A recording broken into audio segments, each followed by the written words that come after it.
South ఇండియాలోనే అతి తక్కువ ధరలకే రత్నాలందించే ఏకైక సంస్థ 6JVR.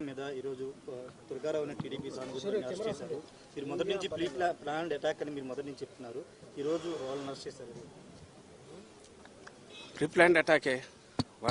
ప్రీ ప్లాన్డ్ అటాక్ అనే దానికి రీజన్ కూడా చెప్పాము.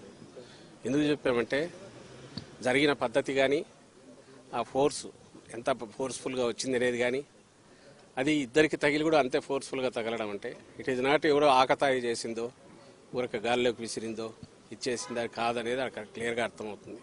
గురి పెట్టి కొట్టారు. అదృష్టవశాత్తు తప్పింది. మా అదృష్టవశాత్తు అది తప్పింది. అక్కడికి ఈయనకు తగిలి రెండవది వెల్లంపల్లి శ్రీనివాస్ కూడా తగిలింది. ఆయన కన్నుకు తగిలింది నేరుగా. ఆయనకే అంత ఫోర్స్ఫుల్గా తగిలింది అంటే జగన్మోహన్ రెడ్డి గారికి ఇంకా ఎంత గట్టిగా తగిలి ఉంటుంది. అది కొంచెం కింద అయితే ఏమయ్యేది. ఇది మేము ఎక్స్ప్రెస్ చేసింది. మేము ఎక్స్ప్రెస్ చేయడానికి ఒక సాలిడ్ రీజన్ ఉంది. అయితే దీని మీద వాళ్ళు టీడీపీ కానీ అలాగే పవన్ కళ్యాణ్ గారికి బ్యాచ్ కానీ వీళ్ళు అంటున్న మాటలు ఇదంతా డ్రామా అని అంటున్నారు. మళ్ళీ చెప్పాము, మళ్ళీ చెప్తున్నాను. ఇదే డ్రామా వాళ్ళని ఆడమని చెప్పండి. నిజంగా దూరం నుంచి రాయి పెట్టి కొట్టించుకోమండి ఎట్లుంటుందో. ఎవడైనా సరే అక్కడ నుంచి రాయి పెట్టి కొట్టించుకోవడము ఇంకోటి చేయడం అనేది సాధ్యమా? సెకండ్ థింగ్ ఆ కాన్స్టిట్యున్సీకి సంబంధించిన బోండావమో ఎవరో టార్గెట్గా పోతున్నారు, ఆయన ఇరికించాలని చూస్తున్నారు అంటారు. ఇరికించాలని చూడడం ఇది. రేపు ఎవడైనా సరే హత్య చేసిన వాడైనా నన్ను దీంట్లో ఇరికించాలనుకుంటున్నారంటే ఎట్లా కుదురుతుంది?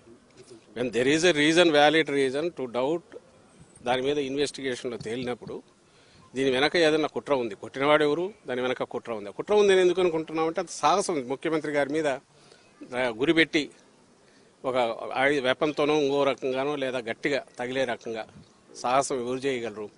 వెనక ఎవరెవరన్నా ఉండాలి, లేదా వెనక వాళ్ళు రెచ్చగొట్టిన దానివల్ల రెచ్చిపోయినా ఉండాలి. ఇందులో ఎంతవరకు ఆ వెనక ఉన్న వాళ్ళ పాత్ర ఉంది అనేది కూడా ఇన్వెస్టిగేషన్తో దాని ప్రకారం మూవ్ అవుతారు. ఇందులో ఒక నిరికించేది ఏముండదు. వాళ్ళు చేసి ఉంటే దొరుకుతారు, దొరికితే చట్టం పని తను చేసుకుపోతుంది, లేదు అనుకుంటే అక్కడికి ఆగుతుంది.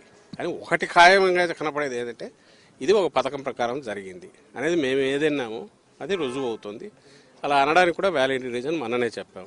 అలాగే మళ్ళీ చెప్తున్నాం, ఒకవేళ ఇది ఎవరైనా డ్రామాలు అనుకుంటే ఆ రోజు కత్తితో 19లో జరిగిందైనా ఈరోజు రాయితో తగిలిందైనా ఆ డ్రామా ఏదో వాళ్ళని ఎనాక్ట్ చేసి చూపమంటున్నాం. ఒకవేళ వాళ్లకు కావాలంటే దూరం నుంచి ఒకటి వేయించుకొని రాయి ఎక్కడ తగులుతుందో ఆ సాహసం చేయమనండి. తలకాయ ఉండేవాడు ఎవడైనా డ్రామాలు వేసేవాడు అర్థం చేయించుకుంటాడా? ఏమన్నా దానికి వాళ్ళే ఆన్సర్ ఇవ్వాలి. ఈరోజు కూడా అదే మాట్లాడుతున్నారు. వాళ్ళంతటా వాళ్ళే 2 స్టోరీలు రాస్తున్నారు. వాళ్ళంతటా వాళ్ళే మేము ముందే చెప్పినట్టుగా ఇరికించాలని చూస్తున్నారని. అది అతను రోల్ ఉంటుంది కాబట్టి దాంట్లో బయటకు వస్తుంది. రోల్ ఎందుకు ఉంటుందంటే వాళ్ళు పవర్ఫుల్, వాళ్ళ ప్రాపకం లేని కింద ఇంకోడెవడో ఆ పని చేయలేడు కాబట్టి. సో మా స్టాండ్ అదే ఉంది, అదే రుజువు అవుతుంది ఈరోజు. అది బోండా ఉమా, లేకుంటే ఆయన కంటే పై వాళ్ళు ఉన్నారా, లేకుంటే ఆయన కింద వాళ్ళు ఆయన ఆశీస్సులతో చేయించారా, ఎవరు ఉంది అనేది ఇన్వెస్టిగేషన్లో తేలాలి. మేము చెప్పగలిగింది ఆ incident pre planned, pre meditated attack అనడానికి కావాల్సిన ఆధారాలు ఉన్నాయి. అది ప్రీ ప్లాన్డా ప్రీ మెడిటేటెడ్ అనే ఆధారాలు ఉన్నప్పుడు దానికి తగిన మోటివ్ ఎవరుకుంటుంది అనుకున్నప్పుడు పలానా వాళ్ళు ఉండొచ్చు అని భావించినాము. వాళ్ళు కాక ఇంకోరు ఎవరైనా ఉండొచ్చా, అంతకంటే చంద్రబాబు నాయుడు కంటే ఇంకా పైన ఎవరైనా ఉన్నారా, లేదంటే చంద్రబాబు నాయుడు కంటే కింద వాళ్ళు అనుకున్నారా, ఇవన్నీ ఇన్వెస్టిగేషన్లో తేలాల్సినవి. మేము జరిగింది దాడి, అది హత్యాయత్నం. దానికి సంబంధించి ఎవరు బాధ్యులో వాళ్ళు పట్టుకునే ప్రయత్నం చేస్తే బాగుంటుందని కంప్లైంట్ ఇచ్చారు. వాళ్ళు ప్రయత్నం చేస్తున్నారు. ఇప్పుడు అక్కడ ఎవడెవడో బయటకు వచ్చినప్పుడు ప్రతి ఒక్కరిని మీరు ఇరికించాలని చూస్తున్నారంటే అది సాధ్యమైంది. ఎవడైనా తప్పు చేసినోడు నన్ను ఇరికించాలని చూస్తున్నారంటే ఎంత దాంట్లో రేషనల్ ఉంటుందో, హేతుబద్ధత ఉంటుందో, దీనికి అంతే ఉంటుంది. ఏమున్నాయి, మోడల్ కోడ్ అప్లై అవుతుంది అన్నారు. సో ఆ మోడల్ కోడ్ ప్రకారం ఏది అప్లై అయితే అది అవుతుంది, అంతే కదా.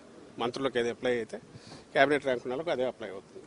అది ఏముంటుందో దాని ప్రకారం ఉంటుంది.